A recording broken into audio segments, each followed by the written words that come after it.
6 দিন পরে নখ খসে যাবে, 9 দিন পরে চুল। 6 দিন পরে নখ খসে যাবে, 9 দিন পরে চুল। কবর গাহের সামান নিতে কইরো না কেউ ভুল।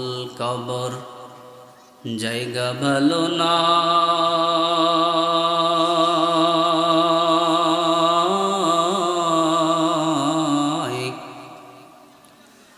আমল দিয়ে কবর গৃহ সাজিয়ে নিতে হয়। কবর জায়গা ভালো না,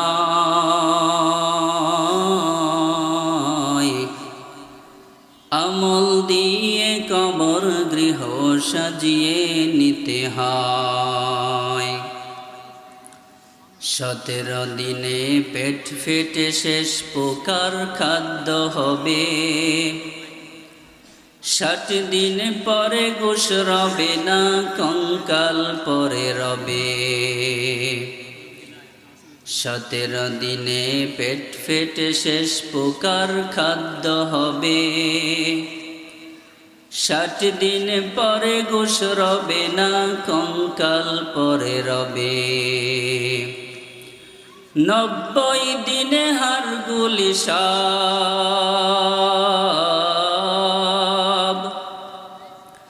90 দিনে হাড়গুলি সব আলাদা হয়ে রায়। কবর জায়গা ভালো নাই, কবর জায়গা ভালো না,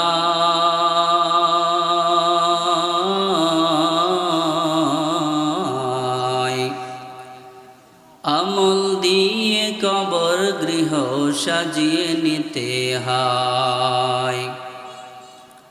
দেহের চেয়ে অহম বড়, লোভ লালসার পাহাড়, হিংসায় জলে বিবেক হলো নফসের কালো আহার। দেহের চেয়ে অহম বড়, লোভ লালসার পাহাড়, হিংসায় জলে বিবেক হলো নফসের কালো আহার। হামান কারুন সকলেরই এই পরিণতি পরিণয়।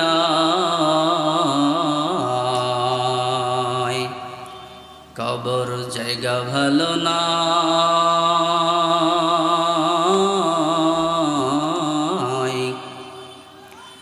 আমল দিয়ে কবর গৃহ সাজিয়ে নিতে হয়।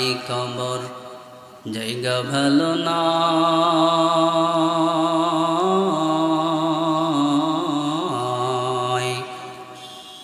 আমল দিয়ে কবর গৃহ সাজিয়ে নিতে হয়।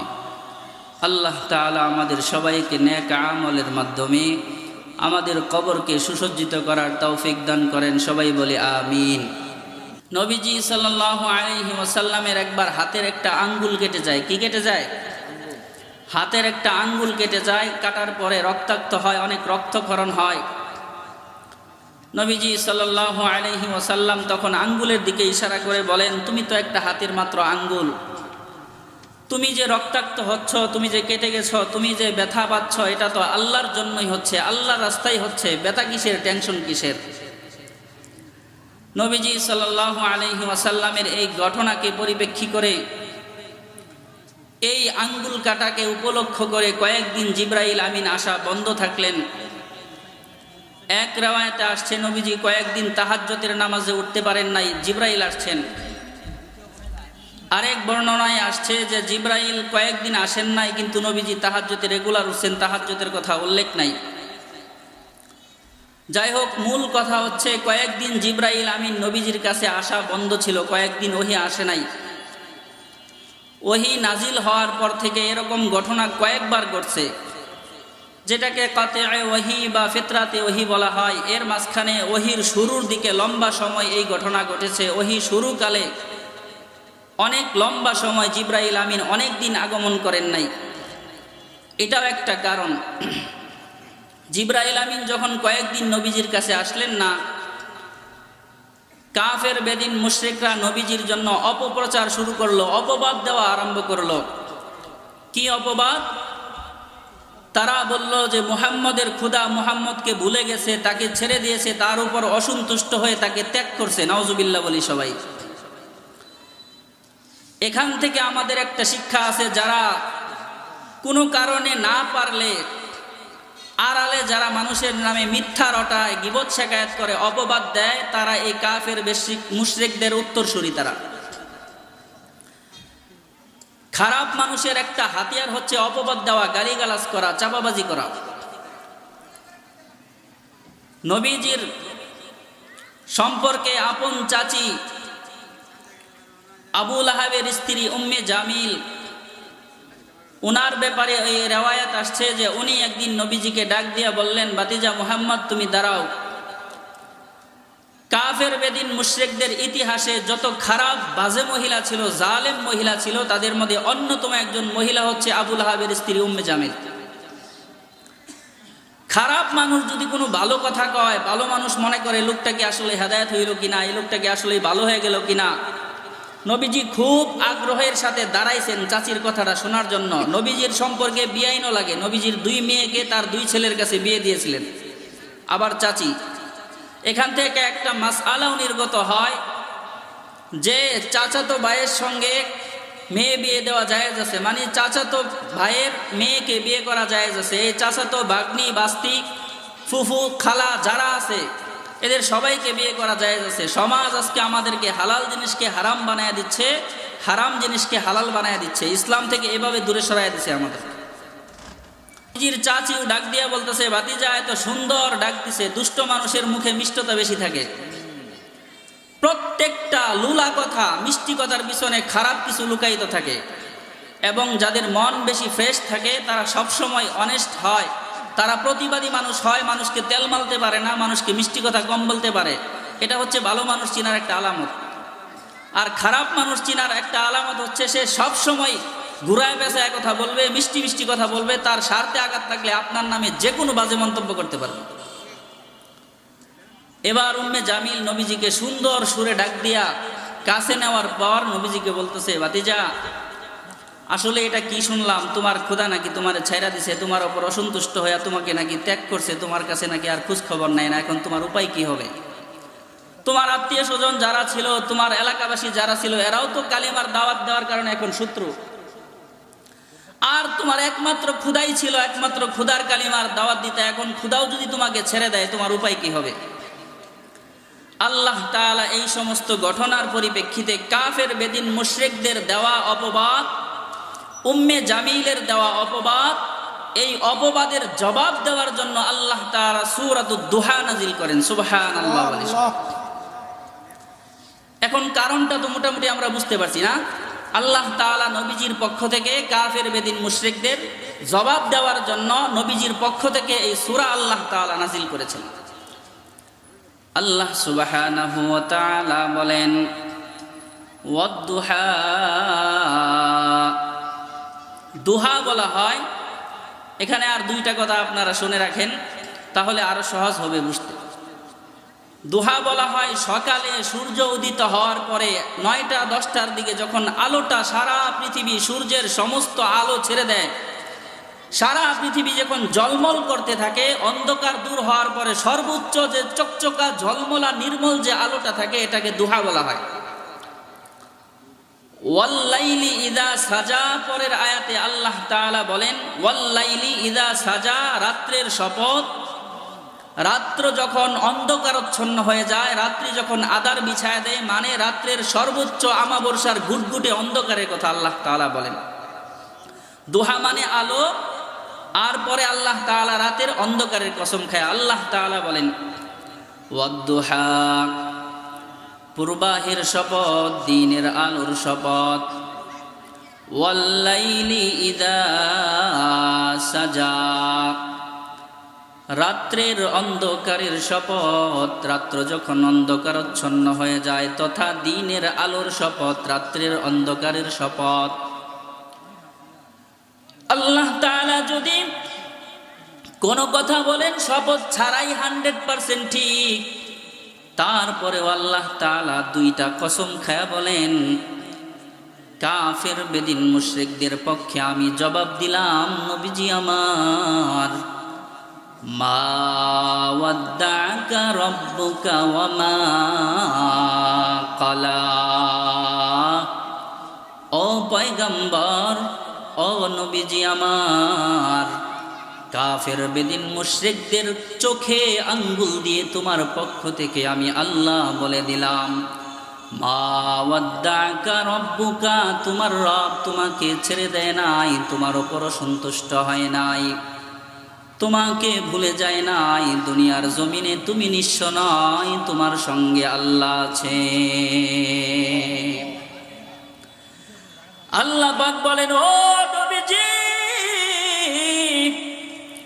কাফের বেদিন মুশরিকদের কথায় আপনি বিচলিত হবেন না, কষ্ট পাবেন না। কাফের বেদিন মুশরিকদের পক্ষ থেকে আমি জবাব দিলাম, আপনার রব আপনাকে ভুলে যায় নাই, আপনাকে ছেড়েও দেয় নাই।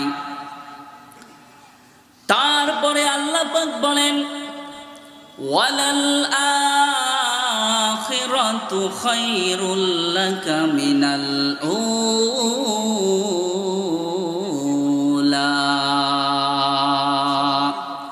ওগো নবীজি, আল্লাহ তাআলা আপনাকে বলে দিলেন, নিশ্চয়ই ওয়ালাল আখিরাতু খায়রুন, আখিরাত হচ্ছে উত্তম, আখিরাত শ্রেষ্ঠ, মিনাল উলা, দুনিয়ার তুলনায়। জুড়ে বলেন ঠিক কিনা? আল্লাহ পাক বলেন, কাফের বেদিন মুশরিকরা যা বলে বলো, আমি আল্লাহ বলে দিলাম, দুনিয়ার জমিনে তারা আপনাকে যে অপবাদ দেয়, এটা তো মাত্র কয়েকদিনের, অল্প কয়েকদিন সময় ভালোভাবে কাটাইলেও শেষ, আরামায়েশে কাটাইলেও শেষ। আল্লাহ তাআলা বলেন, নিশ্চয়ই আখিরাত শ্রেষ্ঠ দুনিয়ার তুলনায়। জুড়ে বলেন ঠিক কিনা? কিন্তু আল্লাহ তাআলা আমাদেরকে সতর্ক করে বলেন, এ বান্দা,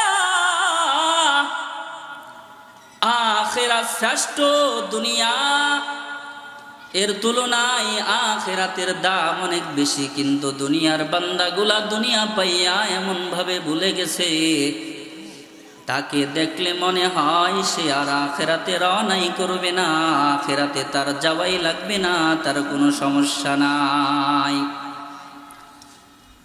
কিন্তু আল্লাহ তাআলা বলেন, 2 দিনের সফর 60, 70, 80, 100 বছর কাটানোর পর তুমি যত চেষ্টা প্রচেষ্টা করলা, সব চেষ্টা প্রচেষ্টার ফলাফল হলো তোমার 3 হাত মাটি আর 3 টুকরা কাপড়। ঠিক কিনা? এই দুনিয়া যদি মনে হয় পানির ওই ফোঁটা, আখিরাত জেনে রাখো বিশাল সাগর যে সেটা। এইখানের তরে ভাবনা তোমার যদি হয় এত, ওইখানের তরে ভাবা তোমার বলো না কত। হবে হিসাব তোমার,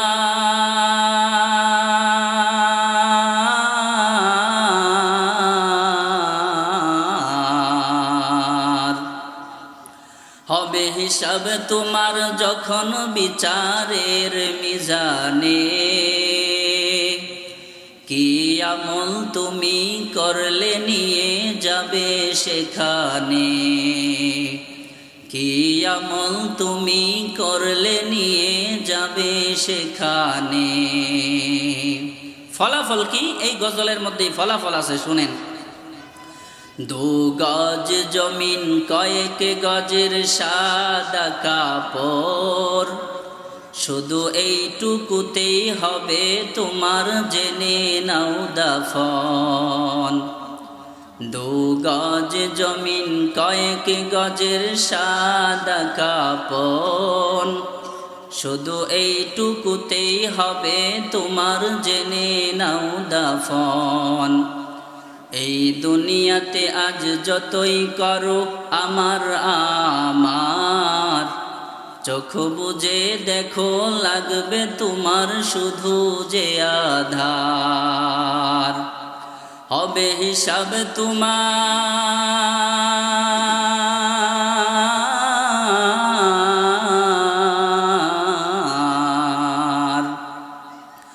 হবে হিসাব তোমার যখন বিচারের মিজানে। কি আমল তুমি করলে নিয়ে যাবে সেখানে। ফলাফল কি? 2-3 গজ মাটি আর 2-3 হাত কাপড়, এছাড়া আরো কিছু যাবে আমাদের সাথে? আল্লাহ পাক বলেন, ও হাবিব, ওগো নবীজি, ওয়ালাল আখিরাতু খায়রুল লাকা মিনাল উলা, নিশ্চয় দুনিয়ার চাইতে আখিরাত দামি। আপনার টেনশনের কারণ নাই, মন খারাপ করার কোনো কারণ নাই। মুফাসসিরিন ইকরাম বলেন, আল্লাহ তাআলা এখানে নবীজিকে কয়েকটা জিনিসের কথা বলেছেন। আখিরাতের কথা বুঝাইয়া আল্লাহ তাআলা নবীজির জীবনের শেষ অংশের কথা বলেছেন শুরুর অংশের তুলনায়। আল্লাহ পাক রব্বুল আলামিন নবীজিকে বুঝাইতে চাইছেন, হাবিব আমার, আপনার জীবনের শুরুর অংশটা যেমন অভাব অনটন দুর্ভিক্ষ জুলুম অত্যাচারের মধ্য দিয়ে আপনি কাটাচ্ছেন, শুরুর প্রত্যেকটা মুহূর্ত, প্রত্যেকটা দিন, প্রত্যেকটা মাস, প্রত্যেকটা বছরের তুলনায় পরের সময়টা উত্তম হবে। আল্লাহ তাআলা আপনাকে আগের সময়ের তুলনায় পরের সময় ওয়াসাআত দান করবেন, সম্মান দিবেন, রাজত্ব দিবেন, টাকা পয়সা দিবেন, টেনশনের কোনো কারণ নাই। দুইটাই আমরা অন্তরে ঢুকায় নেই। আল্লাহ তাআলা বললেন দুনিয়ার চাইতে আখিরাত দামি বেশি, এজন্য প্রস্তুতি নিতে হবে। দুনিয়ার নাকি আখিরাতের? সবাই বলেন প্রস্তুতি হবে কার? আর নবীজিকে বুঝাইলেন, ওগো নবীজি, দুনিয়ার জীবনের শুরুর চাইতে আপনার আখিরাতের জীবনটা শ্রেষ্ঠ হবে। কেমন শ্রেষ্ঠ হবে আপনাদেরকে বোঝাই। নবীজি যখন জুলুম অত্যাচার আর সহ্য করতে পারতেছে না, মায়ার নবীজি আমার হিজরত করে চলে যাবে। সারাটা জীবন যে মক্কার আঙিনায় জন্মগ্রহণ করেছে, যে কাবার চত্বরে নামাজ পড়েছে, এই কাবার মালিক ছিল তার আত্মীয় স্বজন, দাদা চাচারা, তার একেবারে বংশের মানুষগুলা। এই কাবার সামনে দাঁড়াইয়া নামাজ পড়েছে, কাফের বেদিনদের কত অত্যাচার সহ্য করেছে। আল্লাহর আদেশে চলে যেতে হবে। নবীজি রাত্রের বেলায় মায়ায়, কাবার মায়া ছাড়তে পারে না। কাবার চাবি যার কাছে তাকে গিয়ে বলে, ভাই একটু কাবার চাবিটা দাও, আমি একটু কাবার ভিতর ঢুইকা 2 রাকাত নামাজ পড়ে শেষ কান্নাটা কান্দিয়া আমি আল্লাহর কাছে অন্তরের ভালোবাসাগুলা নিংড়ায়া তারপরে যাই। আমার তো যাইতে মনে চায় না, এই কাবার ভালোবাসা ছেড়ে আমি কিভাবে যাই?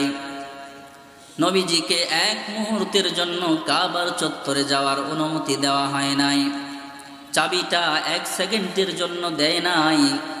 নবীজি বাধ্য হয়ে কাবার দিকে তাকিয়ে তাকিয়ে চোখের পানি ছেড়ে ছেড়ে জন্মভূমি ত্যাগ করে চলে গেছেন। অল্প কয়েকদিন পর আল্লাহ তাআলা এই কাবার প্রেসিডেন্ট বানাইয়া নবীজিকে কাবায় আবার ফিরাইয়া দিছেন। যে নবীজি এখান থেকে দূর দূর করে তাড়াইয়া দিছে, এখানে আবার সিংহের মতো বাঘের মতো প্রেসিডেন্ট রাষ্ট্রপ্রধান বানাইয়া ফিরা দিছেন আমার আল্লাহ। আল্লাহ তাআলা নবীজিকে বলেন, আপনার জীবনের প্রত্যেকটা অংশ আগের চাইতে শেষের দিকটা কল্যাণকর হবে, উত্তম হবে। 2 দিন 3 দিন যে লোক পেটের মধ্যে পাথর বেঁধে রাখছে, খাবার পায় নাই, সেই বান্দাকে আল্লাহ তাআলা অল্প দিনের ব্যবধানে এই মক্কা বিজয় করে প্রেসিডেন্ট বানায় দিয়েছেন। আল্লাহু আকবার। যাই হোক, আমি সরল তরজমার দিকে চলে যাই। আল্লাহ তাআলা নবীজিকে বলেন, হাবিব আপনার টেনশনের কোনো কারণ নাই, চিন্তার কোনো কারণ নাই। দুনিয়ার চাইতে আখিরাত শ্রেষ্ঠ, আখিরাতে সব পাবেন, আমি আল্লাহ আছি আপনার সাথে। তারপরে আল্লাহ তাআলা আরেকটা আয়াত নাজিল করে দিলেন। সংক্ষেপে আপনাদেরকে কোরআনের আয়াতগুলা, তাফসীর, তরজমাগুলা সংক্ষেপে বলে দিচ্ছি। তারপরের আয়াতে আল্লাহ তাআলা বলেন, ওয়ালাসাউফা ইউতিকা রাব্বুকা ফাতারদা। আল্লাহু আকবার। আল্লাহ পাক বলেন, ওগো নবীজি, আপনার রব আপনাকে অচিরেই এমন নিয়ামত দিবেন, এমন কিছু দিবেন, যা পাওয়ার সাথে সাথে আপনার মনের সব কষ্ট দূর হয়ে যাবে, আপনি আপনার রবের উপর সন্তুষ্ট হয়ে যাবেন। আল্লাহু আকবার। আল্লাহ বলেন, ওগো নবীজি, অচিরে আপনাকে এমন কিছু দেওয়া হবে, আপনি যা পেয়ে সব কষ্ট ভুলে আপনার রবের উপর সন্তুষ্ট হয়ে যাবেন, এমন প্রাচুর্য আল্লাহ তাআলা আপনাকে দিবেন। টেনশন করেন না। আল্লাহ নির্দিষ্ট কোনো কিছুর কথা বলেন নাই কি দিবেন, শুধু বলেছেন আপনার রব দিবেন। কি দিবেন বলেন নাই। মুফাসসিরিন ইকরাম বলেন, তখন নবীজির যা জিনিসগুলা দরকার ছিল আল্লাহ তাআলা ইশারায় সব কথা বলেছেন, সব দিব, নির্দিষ্ট কিছু দিব না, যা লাগবে সব দিব। সুবহানাল্লাহ। তখন কি দরকার, কি প্রয়োজন ছিল? তখন বেশি প্রয়োজন ছিল নবীজির দ্বীনের দাওয়াতের প্রচার প্রসার, ঠিক কিনা? প্রায় 2-3 বছর, 2.5 বছর, 3.5 বছর লুকায়া লুকায়া একটা ঘরের ভিতর ডুইকা যখন দ্বীনের মজমা করা লাগছে, মানুষের সামনে বলতে পারে নাই। কাফের বেদিন মুশরিকরা নবীজিকে অফার করেছে, ও ভাতিজা, চোখের সামনে তুমি বড় হইলা, তোমাকে এত আদর যত্ন কইরা আল আমিন সাদিক তোমাকে উপাধি দিলাম, তোমার মতো বিশ্বাসী ভালো ছেলে মক্কায় সারা দুনিয়ায় আর কেউ নাই। আজকে তোমার কি হইল? হঠাৎ করে আমাদের বিরোধিতা কেন আরম্ভ করে দিলা? আমাদের খোদাদের বিরোধিতা কেন করা শুরু করলা? বুঝলাম না কিছু। যাই হোক, তোমাকে অফার দেই, শুনে নাও। যদি তোমার প্রয়োজন হয়, অফারগুলা বলতেছি না, শুধু একটা বলতেছি, নবীজির কি দরকার সেটা বলতেছি। এক পর্যায়ে কাফের বেদিন মুশরিকরা বলে, ও নবীজি, তুমি যদি টাকা পয়সা রাজত্ব চাও আমাদেরকে বলো, আমরা তোমাকে মক্কার সমস্ত দায়িত্ব ছেড়ে সবচাইতে বড় চেয়ার, সবচাইতে বড় লিডারের দায়িত্বটা তোমাকে দিব, আমরা সবাই তোমার আনুগত্য করব। তোমার যদি টাকা পয়সার প্রয়োজন হয় আমাদেরকে বলো, মক্কারও ঢের এত সম্পত্তি তোমাকে দেওয়া হবে। মক্কার জমিনে তোমার মতো দ্বিতীয় সম্পদশালী, প্রভাবশালী আর কেউ হবে না। তোমার যদি সুন্দরী নারী বিয়ে করতে মনে চায় আমাদেরকে বলো, মক্কার সবচেয়ে সুরসী কুমারী সুন্দরী মেয়েকে তোমার স্ত্রী বানায়া দিব। নাউজুবিল্লাহ বলেন। আর একটা খারাপ কথা বলেন, আর যদি তোমার মাথায় প্রবলেম থাকে, যদি দুষ্ট জিন তোমার উপর আসর করে থাকে, বলো আমাদের কাছে অনেক দামি দামি কবিরাজ আছে, ওঝা আছে, অনেক বড় বড় পাদ্রী আছে, পণ্ডিত আছে, তার কাছে নিয়ে তোমাকে চিকিৎসা করব। নাউজুবিল্লাহ বলেন। সব অফার দিলেন। বললেন, ওগো নবীজি, তোমার যা দরকার সব দিব, বলো তোমার কি লাগবে। এবার নবীজি বলেন, আমার দুনিয়ার সব যদি আমাকে দেওয়া হয়, আমি আমার দাওয়াতের মিশন থেকে এক চুল পরিমাণ 19-20 করব না, যতক্ষণ পর্যন্ত আমার দেহে প্রাণ সঞ্চালন করবে, আমার জীবন বেঁচে থাকবে। হয়তোবা দুনিয়ার এক প্রান্ত থেকে আরেক প্রান্ত পর্যন্ত কালেমার পতাকা উড়তে থাকবে, কালেমার দাওয়াত পৌঁছে যাবে, অথবা কালেমার দাওয়াত দিতে দিতে আমি মুহাম্মদের জীবন শেষ হয়ে যাবে। এর বিপরীতে যদি আমার এক হাতে চন্দ্র আরেক হাতে সূর্য এনে দেওয়া হয়, আমি আমার কালেমার মিশন থেকে এক চুল পরিমাণ পিছপাও হব না। আল্লাহু আকবার বলেন সবাই। আজকে ইমানের আমাদের কি অবস্থা? এক কাপ চা আমাদের ইমান শেষ করে দেওয়ার জন্য যথেষ্ট। এক মুঠ মুড়ি খায়া দল 3টা দিনে পাল্টাইতে দ্বিধাবোধ করে না মানুষ, এক মুঠ মুড়ির ইমান। অথচ এদের চাবাবাজির জ্বালায় বুখারী শরীফ, মুসলিম শরীফ সব মমতাজের মতো মুখস্থ তাদের।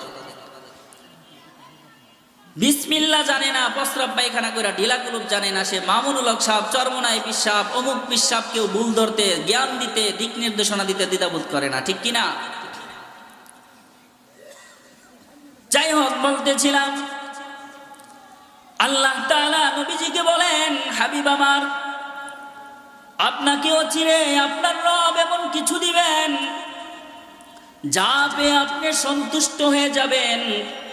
আল্লাহ তাআলা নবীজিকে কি দিবেন? দ্বীনের প্রচার প্রসার, কাফের বেদিন মুশরিকদের অত্যাচারে সাহাবায়ে কেরাম যে জুলুম সহ্য করতেছিল, এই জুলুম থেকে পরিত্রাণ পাওয়ার দরকার ছিল।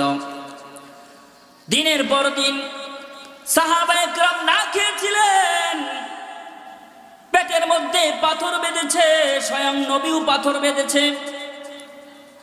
এই খাবারের প্রয়োজন ছিল, আসাদ দরকার ছিল, টাকা পয়সার দরকার ছিল, কালেমার প্রচার প্রসারের দরকার ছিল, যা দরকার ছিল। মুফাসসিরিন ইকরাম বলেন, ওই সময় নবীজির যা দরকার আল্লাহ তাআলা সব দিতে চেয়েছেন। এজন্য নির্দিষ্ট করে বলেন নাই, বলেছেন আপনাকে অচিরেই আপনার রব দিবেন যা পেয়ে আপনি সন্তুষ্ট হয়ে যাবেন। এবার আপনাদের আমি একটা ছোট ইন্টারভিউ নিতে চাই। বলেন, নবীজিকে আল্লাহ তাআলা যে অফার দিলেন আপনাকে অচিরেই এমন কিছু দিবেন যা পেয়ে সন্তুষ্ট হয়ে যাবেন, নবীজি কি পেলে খুশি বলেন তো দেখি? নবীজি দুনিয়ার জমিনে আসার পরে এখনো কবরে শুয়ে শুয়ে ময়দানে মাহশার পর্যন্ত শুধু একটা জিনিস দিলেই খুশি, সেটা হচ্ছে উম্মতের মুক্তি। সুবহানাল্লাহ বলেন। বলেন নবীজি কি চায়? উম্মতের মুক্তি চায়। আর উম্মত কি চায়? ঘন্টার পর ঘন্টা নামাজে যদিও যায়, সালামটা ফিরায় এমন ভাবে চলে আসে মনে হয় তারে বাইদা রাখছিল, তার সময়টা এমন ভাবে নষ্ট হচ্ছে। এই লোকটা এসে ঘন্টার পর ঘন্টা টিভির সামনে বসে থাকে, ঠিক কিনা? নবীজি একবার কোরআনের আয়াত পড়তেছিলেন, তেলাওয়াত করতেছিলেন, ইন তুআযিবহুম ফাইন্নাহুম ইবাদুক ওয়া ইন তাগফির লাহুম ফাইন্নাকা আনতাল গফুরুর রহিম। ওগো মালিক, আপনি যদি দুনিয়ার মানুষকে জাহান্নামে দেন, শাস্তি দেন, তারপরেও তো তারা আপনারই বান্দা। আর যদি তাদেরকে ক্ষমা করে দেন, তাদেরকে যদি মাফ করে দেন, আপনাকে ধরার মতো কেউ নাই। আপনি তো গফফার, আপনি তো রহিম। আরো দুই একটা আয়াত তেলাওয়াত করে করে হাত আসমানের দিকে তুলে চোখের পানি ছেড়ে ছেড়ে ইয়া উম্মতি উম্মতি বলে নবীজি কান্দে। নবীজি কাঁদতেছেন। এমন অবস্থায় আল্লাহ তাআলা জিবরাইলকে বলে, ও ভাই জিবরাইল, যাও আমার বন্ধুকে গিয়ে বলো কেন সে কাঁদে। যদিও আমি জানি, আল্লাহ জানে কিনা কি কারণে কাঁদে, আল্লাহ জানে না? নবীজি নিজেই বলেন, যখন হাসরের মাঠ কায়েম হয়ে যাবে, আল্লাহর হাবিব জানাবে মুহাম্মাদুর রাসূলুল্লাহ, সবাই বলি সাল্লাল্লাহু আলাইহি ওয়াসাল্লাম, মাকামে মাহমুদে সিজদায় পড়ে থাকবে। আল্লাহ তাআলা বলবেন, ইরফা রাফসাকা ইয়া মুহাম্মদ, ও বন্ধু আমার মাথা উঠাও। দুনিয়ার জমিনে বহু কষ্ট করছো, আজকে আর তোমাকে কষ্ট দিব না। মাথা উঠাও, বলো কি চাও, যা চাইবা সব দিব। সুবহানাল্লাহ। এক পর্যায়ে আল্লাহ তাআলা বলবেন, আরাদিতু ইয়া মুহাম্মদ, ও হাবিব আপনি কি সন্তুষ্ট হয়েছেন? আপনি যা চেয়েছেন সব দিয়েছি, আপনি কি এবার খুশি নাকি? এবার নবীজি আল্লাহ তাআলার কাছে বলবেন, রাদিতু ইয়া রাব্বি, হে আমার রব আমি এবার খুশি। বন্ধুগণ আমার, জিবরাইল আমিন আসলেন, নবীজিকে বলেন আপনি কেন কাঁদেন? আল্লাহ তাআলা কি বলছেন? কেন কাঁদে এটা তো আমি জানি, তারপরে যা জিজ্ঞাসা করো। সাক্ষী রাখার জন্য জিবরাইলকে বলছেন, ওগো নবীজি আপনি কেন কাঁদেন? এবার আল্লাহর রাসূল বলেন, আমি আমার উম্মতের বেদনায় কাঁদি, আমার উম্মতের কি হবে? স্বয়ং আল্লাহ তাআলার সামনে গেছেন, মেরাজের সময় আল্লাহর কাছে গেছেন, যাইতে যাইতে যখন আর কেউ নাই, স্বয়ং মাশউক আর আশিক নবীজি আর আল্লাহ কাছাকাছি বসে আছেন। এবার আল্লাহ পাক বলেন, ও বন্ধু, বন্ধুর বাড়িতে আসলা, কি নিয়ে আসলা? কি হাদিয়া আমার জন্য আনলা? আমি তোমার কাছ থেকে হাদিয়া চাই। এবার নবীজি বলেন, ইয়া রব, আমি সৃষ্টি, তুমি স্রষ্টা, দুনিয়ার জমিনে এমন কি হাদিয়া উপঢৌকন আছে যা তোমার শানের সাথে, তোমার মানের সাথে যায়? দুনিয়ার সব যদি দেওয়া হয় তোমার কাছে কোনো মূল্য নাই। আমি আপনার জন্য আনতে পারি এমন কোনো বস্তু দুনিয়ার জমিনে নাই। কারণ যে উপহারটা হবে, যাকে দেওয়া হবে, তার মানের সাথে, শানের সাথে যেতে হবে, ঠিক কিনা? এখানে একটা বাড়তি কথা বলে যায়, সমাজে আমাদেরকে জুলুমের মধ্যে ফেলানো হয়েছে, দাওয়াত নামক এই জুলুম। মুসলমানি বিয়ে গেটটা নয়া দাওয়াত দিছে, খাওয়ানোর আগে খাতা কলম নিয়ে হোটেল খুইলা দরজায় বসে রয়েছে, খাইবি আর না খাইবি টাকা দিয়ে যা। টাকা নাই, সমিতি থেকে কিস্তি উড়াইছে, লোন আনছে, তারপরেও তার বড় অনুষ্ঠান করতে হবে। আই আহম্মক, তোরে কে বলছে এই ফাইজলামি করতে? এটা এক ধরনের ডাকাতি, সন্ত্রাসী। সামাজিকতার চাপে অনেক মানুষ 200 টাকার খাবার খায়, বাধ্য হয়ে 1000 টাকা দিতে হয়। যায়া খাতার দিকে তাকায়, সবাই কয় টাকা দিছে, আমি যদি 300 টাকা দেই সমাজে আমার মান থাকবে না, এজন্য 1000 টাকা দিতে হবে। মুখ দেখা দেখা দাওয়াত দেওয়া হয়। যারা লম্বা টাকা দিতে পারবে, বড় নোট দিতে পারবে, আত্মীয় না হইলেও তাদেরকে দাওয়াত দেয়, ঠিক কিনা? ঘুমাইতেছেন আপনারা নাকি বড় হুজুরের বয়ান শুনবেন? আপনাদের সন্তান দেখে এলাকার বয়ান শুনবেন না। এবার এই দাওয়াত নামক জুলুম, হোটেল ব্যবসা বন্ধ করে দেন।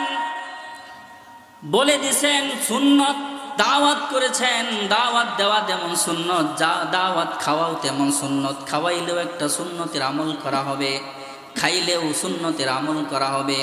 কিন্তু আপনি যে জুলুম করলেন, সন্ত্রাসী কাজ করলেন, এটার জবাব আল্লাহ তাআলার কাছে কেমনে দিবেন? যদি আপনার খাওয়াইতে মনে চায়, আপনি দেওয়ার সময় কত সুন্দর ভাষায় বলেন, 2টা ডাল ভাত খায় একটু দোয়া কইরা আসবেন।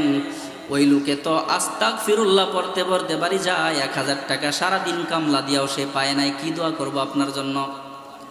আপনি চাইছেন দোয়া, খাতা কলম নিয়ে গেইটে বসছেন, একজন মানুষ যেন যাইতে না পারে। সন্ত্রাসী কাজ ছেড়ে দেন এগুলা, আল্লাহ তাআলা বরকত দিবে সমাজে। বলতেছিলাম, নবীজিকে বলে, ও হাবিব আমার, বলেন কি নিয়ে আসছেন? আল্লাহর রাসূল বলে, আমি কি আনবো, এমন সামর্থ্য আমার নাই। এক পর্যায়ে আল্লাহর রাসূল বলেন, আত্তাহিয়াতু লিল্লাহি ওয়াসসালাওয়াতু ওয়াত-তাইয়্যিবাত। আল্লাহর রাসূল বললেন যে দুনিয়ার কোনো হাদিয়া তো আপনার সাথে যায় না। আত্তাহিয়াতু লিল্লাহি ওয়াসসালাওয়াতু ওয়াত-তাইয়্যিবাত। আল্লাহর রাসূল বলেন যে আমার জান, আমার জীবন, আমার পবিত্রতা, আমার নামাজ, আমার যা কিছু আছে সব আপনার জন্য হাদিয়া হিসাবে উৎসর্গ করলাম। সুবহানাল্লাহ। আল্লাহ তাআলা তখন হাদিয়া পেয়ে খুশি হয়ে বলেন, আসসালামু আলাইকা আইয়ুহান নাবিয়্যু, আপনার উপর শান্তি বর্ষিত হোক হে আমার বন্ধু, হে আমার হাবিব। আল্লাহর রাসূল আল্লাহর সামনে দাঁড়ায়ও তখন বললেন, শান্তি শুধু আমার জন্য হলে হবে না, আসসালামু আলাইনা, আমার ইবাদতের জন্য, আমার গোলামদের জন্য, আমার উম্মতের জন্য শান্তি হওয়া লাগবে। আল্লাহর সামনে দাঁড়ায়ও এই উম্মতকে আল্লাহ তাআলা বলেন নাই, আল্লাহর রাসূল বলেন নাই। এমন একজন দরদি নবী পাইছি। আল্লাহ তাআলা এই নবীজির আদর্শ আমাদের অন্তরে লালন করার তৌফিক দান করেন। সবাই বলি আমিন। আপনাদের এলাকার সন্তান গুলবান্তির জন্য হাত জোর করে ক্ষমা চাচ্ছি। সবার কাছে ক্ষমা চাচ্ছি, আমার কথার মধ্যে যদি কোনো ভুল ত্রুটি হয়ে থাকে, কষ্ট পেয়ে থাকেন, আল্লাহর রাস্তায় আমাকে ক্ষমা করে দিবেন। আল্লাহ তাআলা আমাদের সবাইকে কবুল করেন, সবাই বলি আমিন। আল্লাহ তাআলা এই মাহফিলের উসিলায় আমাদের কবরবাসীর কবরগুলা জান্নাতের বাগান বানায় দেন, সবাই বলি আমিন। আল্লাহ তাআলা সবাইকে সুস্থ দীর্ঘ নেক হায়াত দান করুন, সবাই বলি আমিন।